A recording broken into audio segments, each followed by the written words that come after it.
We have simply made a decision as a result of Prop 47 to permit hardcore drug use to go unabated.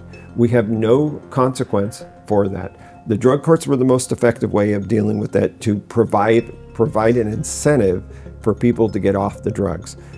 If you have someone that's accused of a felony, whether it's a petty theft for stealing $25 worth of food from Safeway, or whether it's simple possession of a narcotic, and they're going to be competing for court space with the rapes, robberies, and murders, and it's simply going to overburden the system to the point where it's going to collapse. One of the most important initiatives this election cycle in California is Prop 36. In today's special program, we have multiple perspectives on Proposition 36. My guests today are Vern Pierson, District Attorney of El Dorado County, and Matt SotoRosen, who's a public defender from San Francisco. Today, we dive into pros and cons of Prop 36. If this passes, what's going to happen the very next budget cycle, Vern, as the District Attorney of El Dorado, and other district attorneys and other folks are going to go to the legislature and say, we need more money to help fund this. What have you seen change in this state? Have you seen property crimes go up dramatically? Have you seen homelessness go up dramatically? Do we see the people overdosing going up dramatically in this period of time? I'm Siam Akorami. Welcome to California Insider. Matt, it's great to have you on. Welcome. Thank you, CMAC. Thanks for having me here. I really appreciate it. And Vern, it's good to meet you today as well. So. Nice to meet you. And you're with the Public Defender's Office from San Francisco. You're Yes. here to discuss Prop 36. Vern Pierson. Vern, it's great to have you on. Welcome back. Thank you. Pleasure to be here. We want to talk to you about a really important ballot proposition that's coming up, Prop 36. A lot of Californians are wondering how this proposition will work out and what they should do with it. Vern, can you tell us what is this proposition about, how it will work? Well, probably the best way to understand it is to go back in time 10 years and look at Prop 47.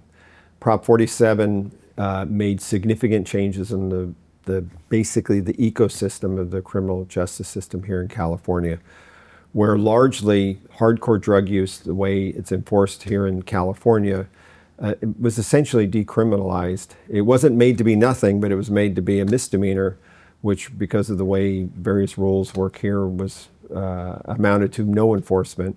And then with property crimes, lower level property crimes, they were essentially reduced to being decriminalized as well, but there's no real enforcement of this.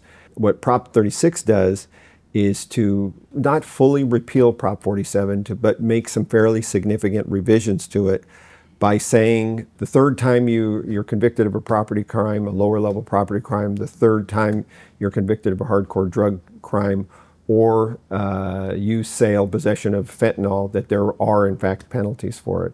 And part of what Prop 36 does, in particular with the hardcore drug possessions, is create this thing called a treatable felony, to where after the third offense, you can go to treatment and rehab, or you get a felony.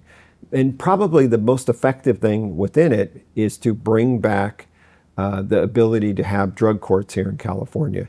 If you look at the Obama administration under Eric Holder, one of the things that they studied was what's the most effective thing to deal with people who have become addicted to hardcore drugs. And it was the drug courts. The drug courts were very effective, to where the judge essentially, in a collaborative manner, the public defender, DAs are there, probation departments, they come to court. The offender comes on a weekly basis or a monthly basis. They get drug tested, and the judge has the ability to say, hey, if you test dirty again, I'm going to put you in jail for 15 days. There is some type of a hammer. The carrot is your case will get dismissed if you complete the rehab. Those essentially went away as a result of Prop 47. And so what we were trying to do with Prop 36 is bring that back. Now, Matt, what do you think of this proposition? I do agree with Vern that you have to go back in time to kind of put this all in a larger context. Even before Prop 47, California was subject to a federal decree because of the United States Supreme Court saying that our prisons were over capacity, and it was a violation of the 8th Amendment. And we had well over 180,000 people in California state prisons, and this is going back to, say, the year 2011. And the legislatures passed Assembly Bill 109, which is sometimes referred to as realignment, in order to change. One of the things it did was change the line between, say, a misdemeanor petty theft and a felony grand theft in terms of a theft crime, was to increase the dollar amount from $400 to $950. And that actually brought us, California, in line with the rest of the country. In California, the $400 amount had been on the books for decades. And even at the $950 level, which has been in existence since 2011, there are still 40 states in the United States that have a higher level above $950 to demarcate a misdemeanor petty theft versus a felony grand theft. So, for example, the state of Texas, I think it's $2,000 or even $2,500. South Carolina, it's also $2,000. So there are 40 states that have a demarcation that's over $950. So even though we've had that now since 2011, that just brought us kind of into line with the rest of the country. There's also about half of the states, I think it's about 25 states in the United States, treat simple possession, we're talking about nonviolent offenses of simple drug possession, as a misdemeanor, as a straight misdemeanor. And so that also brought us in line with half of the states around the country. So our prison population was way over, and we're still under that consent decree today. So the prison population was brought down, and Prop 47 in 2014 simply kind of continued in that vein. It reclassified certain nonviolent property crimes like forgery, things that are theft related. If it was less than $950, then it was classified as a misdemeanor. And that was an effort to try to get our prison population down and our costs down. There was recent news articles that talked about the cost of incarcerating a person in California state prisons today is $132,000 a year.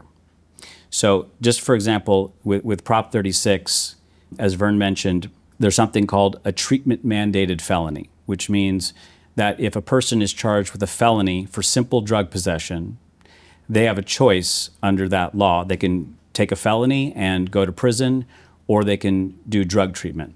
Okay, fine. That's going to result in a certain number of people going to prison. That's just the odds. Not every single person 100% is going to do do treatment, and they're going to end up with a felony. If just 2,000 persons, and I'm talking about the entire state of California, right? We're talking about Los Angeles, San Diego, Santa Ana, all up and down the state. If just 2,000 people went to California State Prison for 1 year, that would increase our state's costs by $264 million. We're talking $250 million to incarcerate those extra 2,000 people. And the minimum sentence for a felony for drug possession under Prop 36 would be 16 months. It wouldn't be 1 year. So it would be even more than that. It would be more like $350 million. So I think that the folks that have written Prop 36, they have really good intentions. I agree with the idea that people who have drug addiction, that they should get treatment. I agree with the fact that homelessness is an issue in California, and it's a complex issue. But Prop 36 is what they call an unfunded mandate. There is not a single dollar attached to Prop 36. So we want to set up a situation where we're going to have treatment mandated felonies, where in 22 counties in California, there is no existing residential drug treatment. So I think it's important for your viewers and for voters to understand, look, if this passes, then what's going to happen the very next budget cycle is that Vern, as the district attorney of El Dorado, and other district attorneys and other folks are going to go to the legislature and say, we need more money to help fund this. And so the other thing that it would do if we change this is Prop 47 was entitled the Safe Neighborhood and Schools Act. And all the money that we've saved by not incarcerating people for low-level theft offenses and simple nonviolent drug possession offenses goes into the Safe Neighborhood and Schools Fund. And over the last decade, since 2014, that has resulted in almost $1 billion in grants that have been given out to communities all around California. As I mentioned before we started, I'm a Californian. I've been here my whole life. I grew up in San Diego. In San Diego, if Prop 36 passes, the county is going to have to come up with an extra $150 million in increased court costs. And the money that they currently get from the Prop 47 grants is going to disappear. For example, there's a Rady Children's Trauma Recovery Center in San Diego that's a grant recipient. There's the Grossmont Community College Fund. There's grant recipients. All of that's going to go away if Prop 36 passes and we go back to what we had in the 1990s, which was if you commit a third petty theft, it's a felony.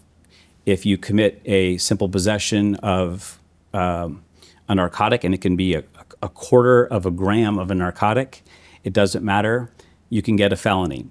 We tried that in the 80s and 90s. It resulted in this huge overpopulation of our prisons. It strained our courts, it strained our municipalities' budgets, and we know that that doesn't work, so I don't see why we would want to go back to that by passing Prop 36.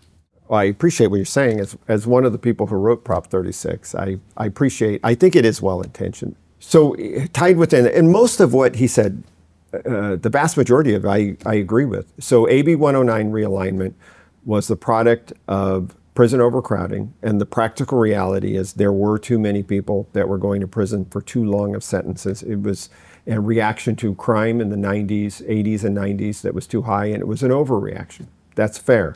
Jerry Brown, the governor then, figured out that if you house inmates in a county jail, state inmates in a county jail, it's about 50% less expensive than it is in the state prison. As you correctly say, it is incredibly expensive for a whole host of reasons. It's incredibly expensive and not cost effective to keep people in state prisons. So AB 109 took a percentage of those inmates that were people committing crimes, and they were housed in a state prison, and sent them back to the jail. Part of that, from county to county rather, there's a little bit of variation, but it's somewhere approximately 20% of the people that are currently in county jails today and over the last 10 years are people who would have been instead in state prison. And from an objective, cost-effective standpoint, it's fair enough to say, yes, it's less expensive for them to serve their time in the county jail than it is in a prison. But the problem, at the same time you did that, we already had jails that were largely full. Then you added more inmates, state prison inmates, higher risk, higher level inmates. And so you filled the jails up artificially with those, which means then that there's not enough room for misdemeanors, the classic misdemeanors. And to the point, very fair point in terms of saying, comparing us, say, to Texas or a number of other states where the threshold from a felony versus a misdemeanor. Here in the state of California, because of culture, because of litigation, because of a whole host of reasons, the practical reality is if a judge says, you've committed this property crime, I'm going to sentence you 6 months in jail as a misdemeanor defendant convicted. 6 months in jail in San Francisco is how long? A few days, maybe. In some jurisdictions, they won't even accept the booking for that. The sheriff will just say, we're not going to accept you on that. In some LA County, you get booked and then released. My county is a more aggressive county and tends to be keep people more time in custody than others. Placer County is another county that's more like that. But others are not that way. So there's not enough room because of this realignment that took place to hold misdemeanor defendants the way we used to, so that you cause this artificially having to let more out. And there's other factors and it is a complex problem that contributed to that. But the problem, the bigger problem in this, and again, factually, I agree with most of what he's described, is that people right now, if you stop and look at what has happened in the state of California as a quality of life in the last 10 years. Stanford University, they studied homelessness. I spoke at a forum on homelessness a year and a half ago.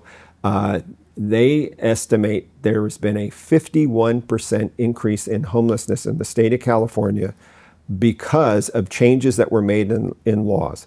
There's no question that affordability is a major problem. It did contribute to that 51% increase in homelessness. But the rest of the United States during that same time period, homelessness went down by 9%, and that includes states like New Jersey, just as blue as California. But what New Jersey did not do that we did was we decriminalized hardcore drug use because of this, because of the capacity issues with jail. In other words, the people that, and I've done it, I've made videos, I've walked around in homeless camps in Sacramento, in San Francisco, in Southern California. If you go and spend some time around the homeless, it's not just people that are suffering from an affordability issue. You see repeatedly people that are strung out on drugs, that have been addicted to heroin, addicted to whatever it be. One of the other people that was most directly involved in drafting Prop 36 is the district attorney of Yolo County, a good friend of mine, Jeff Reisig. His nephew grew up in an affluent family, is a heroin addict that lives on the streets in West Sac. And he's perfectly content to live there because there is no consequence for him using hardcore drugs, the heroin. He gets fed, he gets supplies. He's been arrested multiple times. He knows that he will be released almost immediately. And we have simply made a decision as a result of Prop 47 to permit hardcore drug use to go unabated. We have no consequence for that. The drug courts were the most effective way of dealing with that, to provide an incentive for people to get off the drugs. The harm reduction, all of the stuff that was all part of that idea. George Gascon, coming out of San Francisco, moving to LA. I sat right down the street from him when he advocated for Prop 47. He was the mastermind of it, if you will, or one of the people. And he did a presentation on it with the DA's Association. I said to him, you are about to engage in a large-scale social science experiment. And if you're right, California will be all the better for it. We did, as you said, we had 100%, we had this problem of overcrowding. It was very costly. But if you're wrong, we're going to have an explosion of homelessness. We're going to have an explosion of drug addicts, overdoses, everything else that we've happened. And he was wrong. That is what caused this problem. Again, number of different contributing factors to it, expenses, expensiveness of housing, things like that. But the unabated drug use is what created the explosion in homelessness. And remember, the governor, unfortunately, just vetoed the legislature asking for an audit on how much money we're talking about we're spending, the state of California spending on homelessness, estimated around $24 billion with a B in the last 5 years. The governor has made it its top priority every single year for the last 5 years, dealing with homelessness, dealing with homelessness, dealing with homelessness. And every year it has gotten worse because we're not addressing the root cause of it, which is unabated hardcore drug use. So are you saying that the amount of money that's needed to put this in place is worth California spending this amount? I'm saying we're already spending it. We're spending it on housing people that are dysfunctional because of their hardcore drug use. We're spending it on all the other supportive services that we're putting into dealing with the homelessness problem. It's all interrelated. And I hear this stuff where people say, well, what does Prop 36 really have to do with homelessness? And it's like, come take a walk with me. I will go walk with you in an area where there's a number of homelessness in your home, well, not your hometown, San Diego. San Diego 10 years ago, very small problem with homelessness. They've suffered an explosion. And now all of a sudden what we're doing is the governor comes out and it's like, well, start moving them out. I'm, for one, as an advocate for Prop 36, I don't think just going and collecting and picking up the homeless camps and moving them somewhere else, that doesn't fix the problem. That's not a compassionate way of dealing with a problem that we as a society created.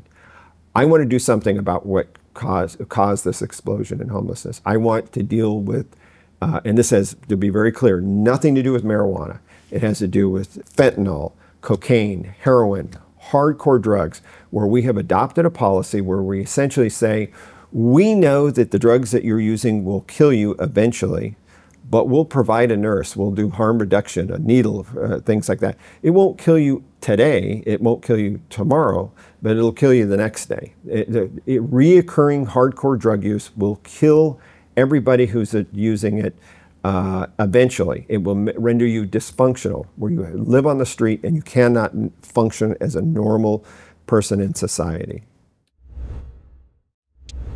If you like California Insider and you like to know what's going on in California, make sure to check out Epoch Times. This is a newspaper that started by a group of Chinese Americans because of human rights abuses in China, and now is starting to grow here. Make sure to go to the Epoch Times website and check out the California section, where you can get a lot of fresh perspectives on what's going on in California. Now let's go back to the interview. Now, Matt, the situation with drugs has changed in the last decade. Now there's fentanyl. It's a lot more addictive compared to in the past, marijuana was part of the reason people were getting incarcerated, right?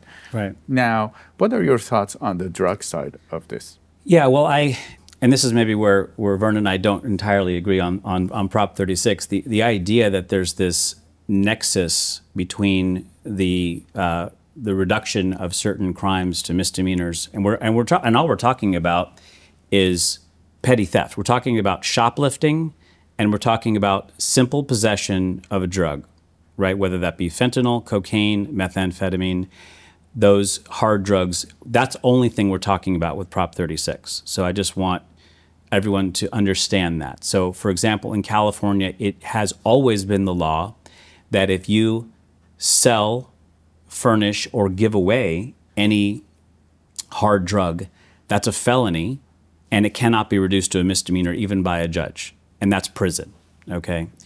If you possess drugs with the intention of selling them or intention of giving them away, that's called possession for sale. That is also a felony. It's always been a felony. That has nothing to do with Prop 47 or Prop 36. So those are just straight felonies. A judge, even if it was an 18-year-old kid and took empathy on someone, could not reduce that crime to a misdemeanor. That is that. Okay. So every, X number of years, there's something that comes up and there's calls to do something about it, right? Like right now, that's with fentanyl. So the thing with fentanyl is, yes, it's more addictive, and yes, there's a certain percentage of folks that are dying from that.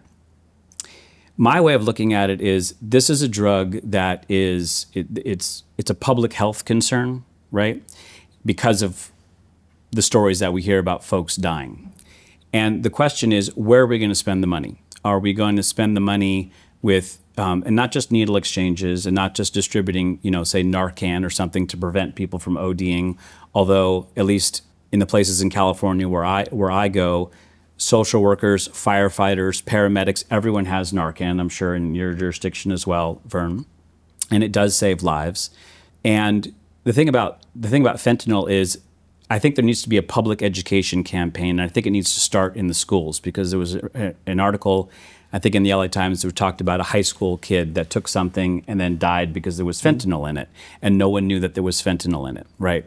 So my understanding of fentanyl, and I'm not an expert on this, but that folks that are addicts and are used to getting a certain high from a drug, well, fentanyl will give you even more of a high, right? So it's a dangerous business, right? Buying narcotics on the street and not knowing what's in them is a very dangerous game. And so, for example, like a college kid who's like experimenting with something, they take a pill, they don't know what it is, and that person ends up tragically suffering even death from that because it has fentanyl in it. That's something where, we can have all the punishments in the world for the drug dealers, but those street level dealers, they generally are not the ones manufacturing the drugs, right? I mean, we have, and this is, and you may have experience with this, Vern, I don't know, but really it's in the federal courts where a lot of the trafficking and sort of more of the like cartels are prosecuted in the higher level stuff. In state court, where Vern and I practice, we're talking about sort of low-level street dealers, or even, and it's not even, there's not a lot of sophistication to it, to be honest with you, especially in state court. Some of these folks are users themselves, and they're selling to support their habit, etc. So the question is, would a public education campaign to say, look, especially for even like high school kids, college kids, or even the general public, look, there's this out there. You don't know what's in thing. This is a dangerous game to be involved in. Would that save more lives than saying, let's just increase the punishment on this? Because all that's going to do is saddle people with felonies and get them back into state prison. Vern mentioned, what about misdemeanors? It's decriminalized. I'm going to take issue with that only because it's not decriminalized. Misdemeanor is a crime. Okay, you have a criminal record. It is punishable by either 6 months in jail or a year in jail for each offense. So we already have tools at our disposal in the criminal legal system in order to provide like a stick, the carrot and stick approach with respect to misdemeanors. For example, if someone is charged with possession of a tiny amount of heroin or crack cocaine or even fentanyl, they're facing up to a year in jail. And in San Francisco, a year in jail means a year in jail with the credits that you get according to the penal code. It's not 4 days, it's a year in jail. So that's a long time to be in jail on one count of simple possession of a narcotic. And so if the criminal legal system is not enforcing the laws that are already on the books, how are we going to enforce a new law, which is Prop 36, where we're going to have to increase the punishment? Vern mentioned, oh, well, the jails are overcrowded because folks that were in prison on low-level felonies got transferred to the jails. Okay, we're kind of through that. We're kind of past that because that was in 2011. We're 13 years past that. So now the jail populations have sort of leveled out.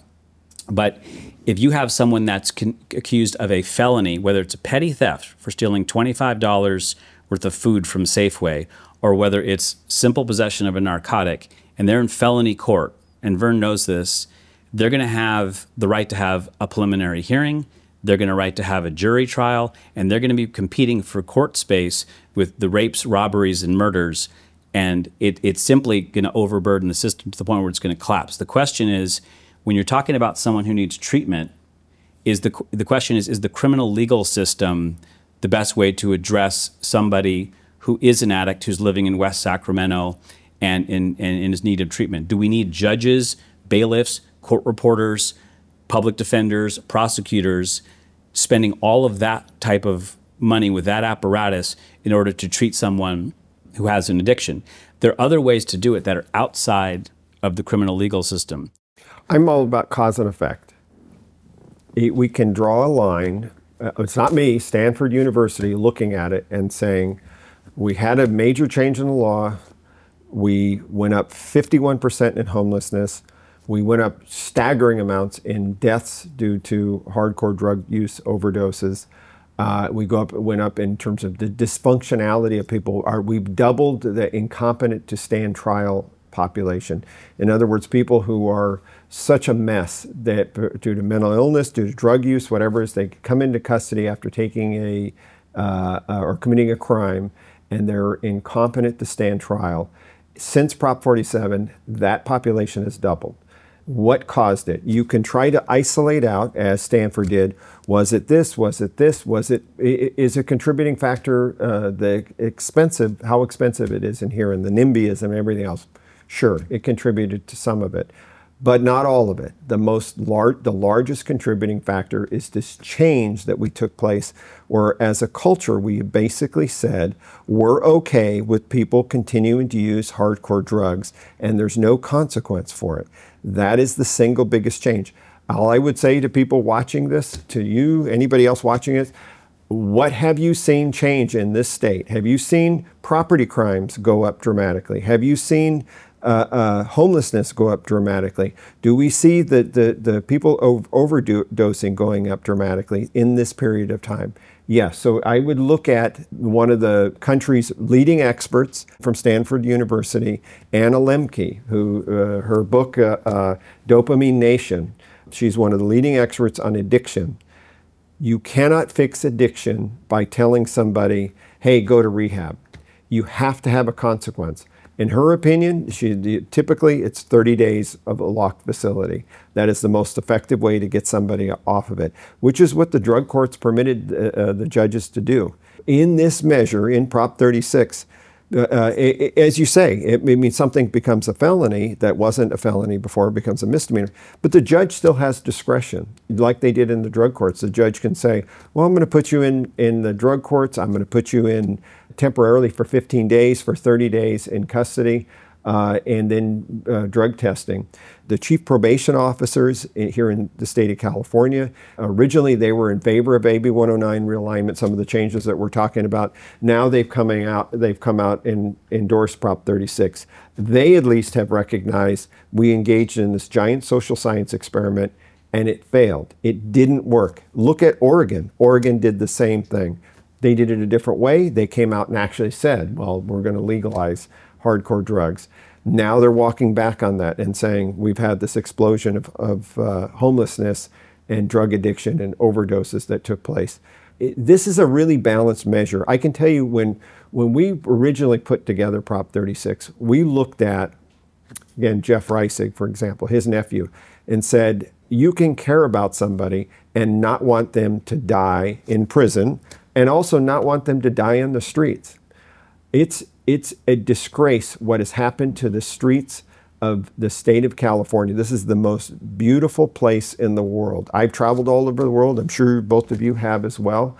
And yet, if you walk around in our cities and you see people that are totally dysfunctional, Santa Monica is one of the most beautiful places. It is a mess. It is. I went to Target not long ago, and a brand new Target in downtown Santa Monica, with my son and my daughter-in-law. And I had to go to the bathroom. And I went and I ran into the manager and I said, hey, can you point me to the bathroom? This is a Target. Targets have kids, bathrooms, everywhere else. The place where there isn't a public bathroom is any of our beach cities, which are exploding with homelessness, because like in Santa Monica, beautiful brand new Target, no public restrooms, because they say they cannot permit them to just, the homelessness, the people that are strung out, whatever the circumstances, to destroy the bathroom, and so they just have no public bathroom. That is the consequence. And ultimately we have to ask ourselves, are we okay with that? I'm not. I don't want to see people dying on the streets. I don't want them dying in prison. I'm not in favor of mass incarceration at all. I'm not in favor of putting drug addicts in jail or prison. I am in favor of giving a consequence that says we have to do something to make you get off the drugs before it kills you, before you become dysfunctional. So we already have those tools. So as Vern just pointed out, let's say that you have a person who's charged with a misdemeanor and it's a nonviolent possession of drug offense, and the case gets charged and they go to court. They're facing up to 1 year in the county jail, okay? So according to the California Penal Code, that means that you would serve 6 months. So we're in October right now, 6 months. Imagine that you were taken away from your family from 6 months. You were taken away from society for 6 months. You're going to miss Halloween. You're going to miss Thanksgiving. You're going to miss Christmas. It's not an insignificant amount of time, right? So we already can have the judge offer somebody treatment through a drug court on a misdemeanor. If a person wants to be granted probation and they're not going to go to jail, you can have the probation department give them drug treatment on a misdemeanor. If we're not going to be sending people to prison for simple possession of narcotics, then why do we need to make it a felony, right? We already have the tool, which is that it's not decriminalized like Oregon, or that experiment in Oregon. In California, it's against the law to possess these drugs, and the punishment is up to 1 year. As far as the explosion of homelessness goes, I would suggest to folks, look, since the 1990s, property crimes and crime in general has been steadily going down in California. I think where there's some confusion potentially is that since 2020, there's been a slight uptick. And I would invite folks to think about the fact that in 2020, we had a worldwide unprecedented pandemic where a lot of folks lost their job, lost their housing, et cetera. And the question is whether that may have caused an uptick in folks living on the streets in the last couple of years. But if you think about it, there are 40 states around the country that have a higher threshold than $950 between a petty theft and a grand theft, which is a felony. There's 25 states including South Carolina and other states, where simple possession of a drug is a misdemeanor? And is there a causal link between those laws that are in all of those states and homelessness? There isn't, right? And if you go back to the 1990s, those crimes were felonies back then. What's to say that when we go back to felonies now, we're not going to just return to the over-incarceration of folks in the prisons? If we're not going to send folks to prisons and we're going to give them treatment, then all we need is to have a misdemeanor, right? Because there's a consequence for that. Okay, let's be straight. You work in the criminal justice system. You're saying what the law permits. You're not seriously saying in the state of California, a judge sentenced someone on a low-level property crime, possession of narcotics. Judge says it's 90 days in jail. You're not seriously saying that those people are actually serving that type of sentence in California. Because if you are mistaken. That is not happening. That has not happened in many, many years. Why isn't it happening? Well, for various reasons. Overcrowding in the various jails. In San Francisco was, for a period of time, about 2 years ago, San Francisco, the main jail, was not even accepting low-level felons into the jail for booking. They would say, nope. There's a case of a guy that did a robbery on BART, took a felony robbery of a cell phone and some other property on BART, going from San Francisco to San Mateo. He was taken into custody and arrested by SFPD. They tried to book him into the jail on a simple felony robbery case. SFPD said, we're overcrowded. We're not accepting a felony robbery case, which is a relatively serious case. Instead, they had to take him to San Mateo County. San Mateo took the booking. They ended up, because of the ability with jurisdiction, to prosecute the case in San Mateo County right next door. That is the practical reality. And I agree with some of what you said in terms of, from a legal standpoint, I would like to see the state of California return to days where if a judge says you're going to 60 days or 6 months or whatever the sentence is on a misdemeanor, and you actually serve that. But that is not the case in the state of California, and it has not been for 20 to 30. I've been practicing for more than 30 years. Early on, yes, the people were getting sentences like that. But those days have long since gone, and they have not been the case since AB 109 realignment. It has only gotten worse. First of all, I got to be honest, this story that and I've heard you tell this story before about this person who was arrested for a robbery and was not booked into the San Francisco jail. If after this is over, you want to provide me a name or something, I can. Steve Wagstaff, the DA of San Mateo. No, the person who was arrested. Just ask Steve Wagstaff. Okay, I'll ask Steve then. I'll ask Steve. So, yeah, people are booked into the San Francisco jail 24 hours a day, Sunday, Saturday, 1 o'clock in the morning. It doesn't matter. We have a unit in our office in San Francisco that we have investigators and attorneys go talk to folks after they're booked before they appear in court, and we get a list of all of the bookings that happen. Bookings are happening 24 hours a day in San Francisco jails.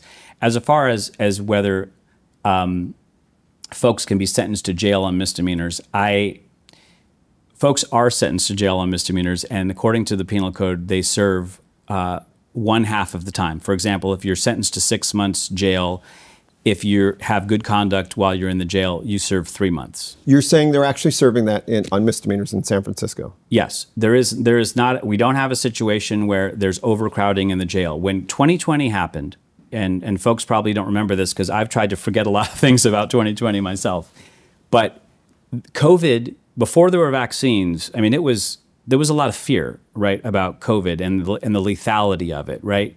And people were getting COVID, and people were getting very sick, and people were dying, and it was like a factor of whatever, a factor of 5 or whatever it was in penal institutions, whether that was California State Prison or that was county jails. And I don't know what it was like in the El Dorado County Jail, but in San Francisco, there was a collaborative effort between the prosecutors, the judges, the sheriff's department, probation, and the public defenders to reduce the county jail population to stop the spread of COVID. That was in 2020.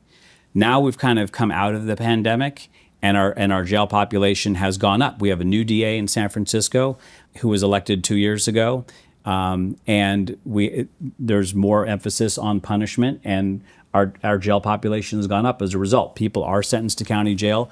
They're serving county jail sentences, and there are issues all across the board and all across the state of California with staffing, whether it's police staffing, whether it's sheriff staffing. I don't know what it's like in your county, but the Great Resignation, as we can talk outside the criminal legal system for a minute, that happened after 2020, it's affected every sector of employment, including probation officers, including police, et cetera. We used to have, in the old days, community policing. Now police don't want to walk beats. They don't want to do that.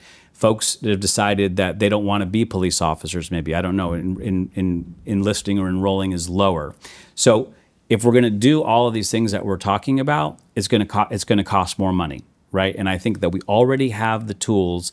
We already have the laws on the books to enforce all of the things that we're talking about, which is basically petty theft, shoplifting, and simple possession of a narcotic. We don't need to go back in time and create felonies out of those crimes. Brooke Jenkins became the DA 2 years ago, as you said, exactly right. And she started enforcing the law again in San Francisco. Drug overdoses have dropped almost consistently every month since then. Homelessness is not going down dramatically, but it's definitely going down. Crime is going down in San Francisco because of everything that we're talking about here. So you have a DA in San Francisco now that's actually enforcing the law.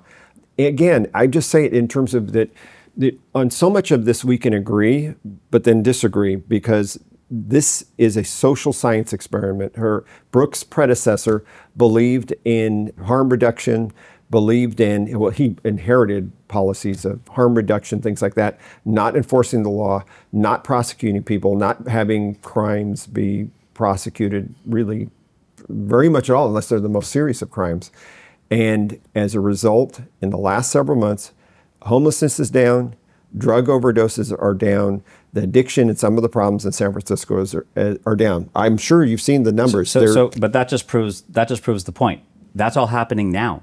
We haven't had Prop 36 passed, and with a prosecutor who's using the tools at their disposal right now, as the laws they are right now, to your point, crime is down, homelessness is down, all of those things. That's what I'm talking about. San Francisco is among the worst homelessness, among the worst overdose deaths in the United States. Brooke comes in, she starts enforcing the law to the extent that she can, and it suppresses the overdoses, the homelessness and things. They do not go away because there is, again, I'm saying the cause and effect thing. What we're saying is we need to expand that. We need to give Brooke and other DAs like myself more tools to get more people off the drugs, to get them into rehab. And I really do think, I mean it when I say I was not in favor of mass incarceration. I did see that there was mistakes where people were going to prison for relatively low-level crimes. I think the example you used was $25 theft, but they've had repeats. That shouldn't have been happening, but that's not what Prop 36 does.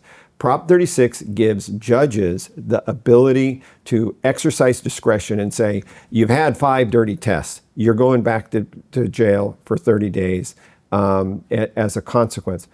Human behavior is driven by consequence. We all know that. We learned that hopefully we learned it as kids, that if there are no boundaries from your parents, kids get wilder and wilder in the behavior that they engage in, which is what happened in California. We created an environment of lawlessness here in the state of California by in large part, Prop 47. Prop 109 contributed to it, and other things contributed to it. But the thing is, and the one thing I would take issue on, and I know you're very careful with your wording, yes, the judge is sentencing the people on misdemeanors, but they're not actually, they are not serving real sentences on misdemeanor offenses in the state of California. It is not happening. My county is more than most counties. Placer County right next door. Anybody, if you Google El Dorado Bro, we did a video where we had a conversation between two an inmate and his friend, and he cannot understand the guy that's been arrested. He's talking about all the different jurisdictions where he's been arrested and talking to his friend, and his friend is saying, don't cross the line, because those guys take things seriously. The place is full, but they'll keep you in custody. And the guy says one of the best lines in that entire exchange between, remember, this is an inmate in custody talking to his friend on the outside, and he's saying, that's the way it's supposed to be. There would be a lot less crime if people were held accountable. Okay, look, if someone is going to serve, let's take Jeff's brother in West Sac, and he gets charged with nephew, excuse me, with the Prop 36 mandated felony. You know, I've been working in the criminal courts for 26 years, and I'm sure Vern has for at least that amount of time. And I've participated in every court there is: felony court, drug court, mental health diversion court, veterans justice court, et cetera, et cetera, et cetera. And the success rate of folks that are seeking treatment through the criminal legal system is low. And part of that is because, and there's a million studies, and I'd be curious what Dr. Lemke from Stanford would say about this, that it's a 2 steps forward, 1 step back kind of a thing. It's not as simple as you get popped for possessing 1/4 gram of heroin, you go into this Prop 36 treatment mandated felony court, and 6 months later you're cured and it's fine and it's good and your case goes away. That's not what happens. Under this law, if you read the actual code sections that's proposed by the law, it leaves total discretion to the judges and the prosecutors of, like, how well is this person doing in this treatment court? When are they going to be terminated from the court? How many chances are they going to get? In other words, you talked about someone having a dirty urinalysis sample and they get 30 days or whatever the case may be. You have 58 counties in California, and I'm telling you right now, one of the things that's going to happen is you're going to have uneven application of this law.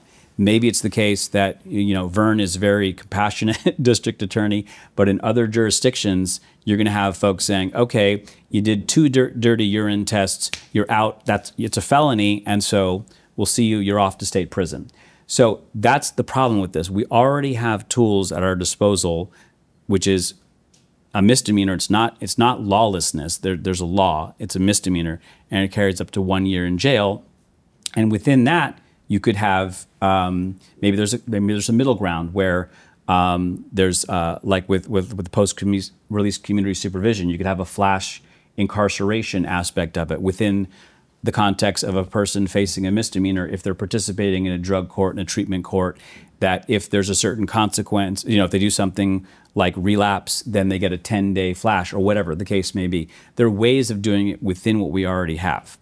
If the county jails, if Vern thinks that folks are not actually serving time in county jails that judges are sentencing them to, I don't know legally how that's happening, to be honest. If the sheriff's offices, who are the ones who administer the county jails, if they are releasing people before they're sentenced due to overcrowding or whatever, if they have legal authority to release people, if that's because of budgetary concerns, then this is what I'm talking about. We're already a financially strained system, and we're talking about more incarceration, and with felonies, longer incarceration, and it's already a strained system. So you live in San Francisco, or you work there, but I don't know if you live there, right? I don't live in the county of San Francisco, although I did live there for 20 years. Okay, so you've seen the homelessness that has increased there, and I'm assuming, I would like to think that you've gone and looked at the population that's there. They're a dysfunctional mess because of hardcore drug use. What I'm saying is we have to do something about that. That is, I want to cure, if we could consistently get sheriffs to, judges to sentence people to actual jail time under the existing framework, sheriffs to have the capacity and ability to hold people along those lines and not simply release them because a misdemeanor defendant or a misdemeanor inside of a county jail, the sheriff has all these competing things going on in terms of capacity, in terms of who they can be housed around, in terms of lawsuit liability, what happens to that person should they become injured, assaulted by a felon, all of those types of things. So the sheriffs are in this difficult position where they're constantly within the classification system that they have to follow. They're trying to decide, do I let this person out? Do I keep them out? Whatever. And in most Los Angeles, 1/3 of the people committing crimes in the state of California, in Los Angeles County, if you get sentenced to 6 months on a jail, I don't know the exact number as of right now, it varies, you are not serving very much time. You will be in custody perhaps for a couple of days, and then you're out of custody. And Prop 36 won't fix any of what you just said. So you just listed off a whole bunch of problems with incarcerating people in county jails. Sounds like there's financial concerns, other concerns, but Prop 36 won't fix that. In other words, if someone flunks out of the treatment-mandated felony program that Prop 36 proposes, they're going to go to prison. And there's no treatment for them in prison. There's not even AA or NA for them in prison. And so you're kind of saying that it's difficult to incarcerate people. And this is kind of what I'm on about, is using the criminal legal system is going to be one of, so this is where we agree. We want people who have fallen on hard times. We had a worldwide unprecedented pandemic in 2020. To me, that's at least a contributing factor, if not the reason that we have increased homelessness. Certainly contributed to it. Absolutely. Folks that were on a lower lung, hanging on for dear life with their housing, and they lost their job or whatever, or their job was reclassified, or all the things that happened, they're now on the streets, right? And all of those people, right now, we don't. There's 22 counties that don't have a residential drug treatment program. So so what's going to happen? There's 25 counties that don't have a parole office or a parole agent assigned to them, yet they manage to supervise them. So yes, I agree, and I've heard the governor talk about that. The governor knows that he supported Prop 47. We drafted Prop 36 in all seriousness. We drafted Prop 36 as a balanced approach to looking at this, trying to deal with this problem, to have an incentive to bring people back into custody as a threat or a hammer, whatever you want to call it, a stick, to say, go to rehab. The pushback that we got when we first floated the language of Prop 36 from the more conservative DAs and some, to use that side of it, was this isn't tough enough. We need something a lot tougher than that. It's like, this is the reality. Is we're in the state of California. We hoped to have the governor embrace Prop 36, just like Mayor Mahan. San Jose, city of San Jose, Mayor Mahan, a progressive Democrat who came out in favor of Prop 36. He is on the streets, seen it for himself, and says, we have to do something different. Prop 47 wrecked the city of San Jose. It wrecked San Francisco. It created this environment where people believe there will be no consequence for their actions, and we need to bring back a consequence of some kind. Yeah, so you and I agree on this in terms of getting folks help and having compassion for our fellow human beings who are folks that have had to steal to subsist, talking about shoplifting, and using drugs and are addicted. The most expensive way to go about it is to use the criminal legal system to do that. So that's sort of like there's a bit of a sort of a myopia, like we have to do it through the criminal legal system in order to achieve those ends. And talk about who's supporting Prop 36 and who's not.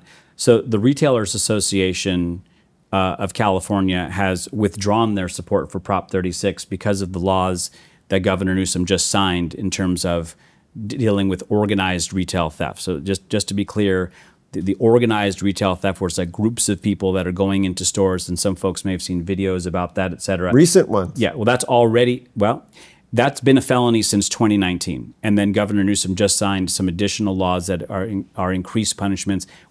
Prop 36, we're not talking about that. We're talking about increasing punishment, or Prop 36 is talking about increasing punishment for shoplifting, right? So again, the person that steals $25 of food to subsist is potentially facing a felony. That's something that I had to deal with when I was starting out as a public defender.